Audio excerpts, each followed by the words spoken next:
Hi అండి, welcome back to my channel. నేను మీ రాణి చక్రవర్తి. ఈరోజు ఒక చిన్న మినీ కుకింగ్ లాగ్తో మీ ముందుకు వచ్చానండి. ఈరోజు మా పిల్లలు ఇంట్లోనే ఉన్నారు.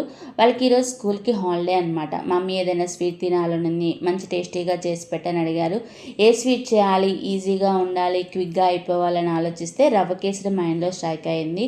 ఎటు వీడియో తీస్తాం కదా, ఏదైనా కొత్తగా చేస్తే బాగుండు అనుకుని థింక్ చేసి డిఫరెంట్గా ట్రై చేశాను. వీడియో ఎండింగ్ వరకు చూడండి, మీకే అర్థమవుతుంది. ఇక్కడ నేను స్వీట్ ఎలా అయితే చేస్తున్నానో అలా ఫాలో అయితేనే రెసిపీ టేస్ట్ నెక్స్ట్ లెవెల్ ఉంటుందన్నమాట.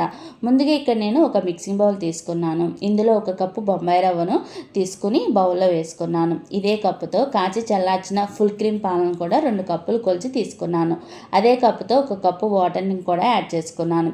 ఒకసారి రవ్వను పాలను బాగా కలిసేటట్లు కలిపి ఒక 15 నిమిషాలు నానబెట్టుకోవాలి. ఈలోపు మనం ఈ స్వీట్కి కావాల్సిన డ్రై ఫ్రూట్స్ని ప్రిపేర్ చేసుకుందాం. ఇక్కడ నేను స్టవ్ టర్న్ ఆన్ చేసి ఒక ప్యాన్ పెట్టుకొని ప్యాన్ వేడెక్కిన తర్వాత కొద్దిగా నెయ్యిని వేసుకోవాలి. ఇక్కడ నేను ఈ రెసిపీ కోసం 1/4 కప్పు నెయ్యిని తీసుకున్నానండి. కొద్దిగా ఇప్పుడు డ్రై ఫ్రూట్స్ ఫ్రై చేసుకోవడానికి వాడాను కదా, మిగిలింది లాస్ట్లో వాడుకుంటాను. నెయ్యి వేడెక్కిన తర్వాత కొద్దిగా జీడిపప్పు, కొద్దిగా బ్లాక్ కిస్మిస్ పలుకులు, కొద్దిగా ఎల్లో కిస్మిస్ పలుకులు వేసి దోరగా వేయించుకొని పక్కన పెట్టుకోవాలి. ఇప్పుడు స్టవ్ టర్న్ ఆన్ చేసి మరో ప్యాన్ పెట్టుకోవాలి. ఇందులో రవ్వ ఏ కప్పు అయితే తీసుకున్నానో అదే కప్పుతో పంచదారని కూడా తీసుకుని ప్యాన్లో వేసుకోవాలి. అదే కప్పుతో 1 కప్పు వాటర్ని కూడా తీసుకుని పంచదారలో వేసుకొని పంచదార కరిగి ఒక పొంగు వచ్చేంత వరకు వెయిట్ చేయాలి.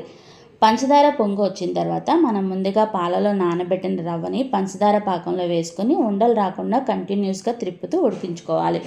ఒకటి గుర్తుపెట్టుకోండి, పాలలో నానబెట్టిన రవ్వ అంత పెద్దగా ఉండలైతే రావండి. చాలా కూల్గా సాఫ్ట్గా ఉడికిపోతుంది.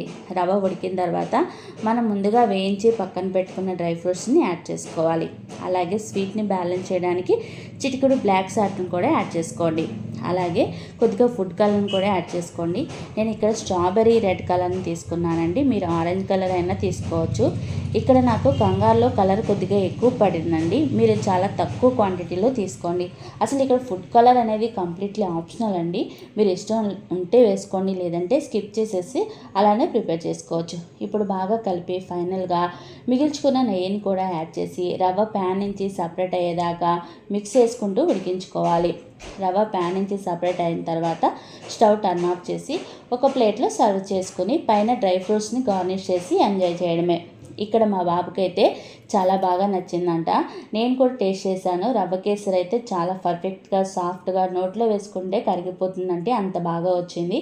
మీరు కూడా ఈ రవ్వ కేసరిని ట్రై చేసి ఫీడ్బ్యాక్ ఇవ్వండి. ఈ వీడియో కనుక మీకు నచ్చినట్లయితే నా వీడియోకి ఒక లైక్ కొట్టండి. Thanks for watching.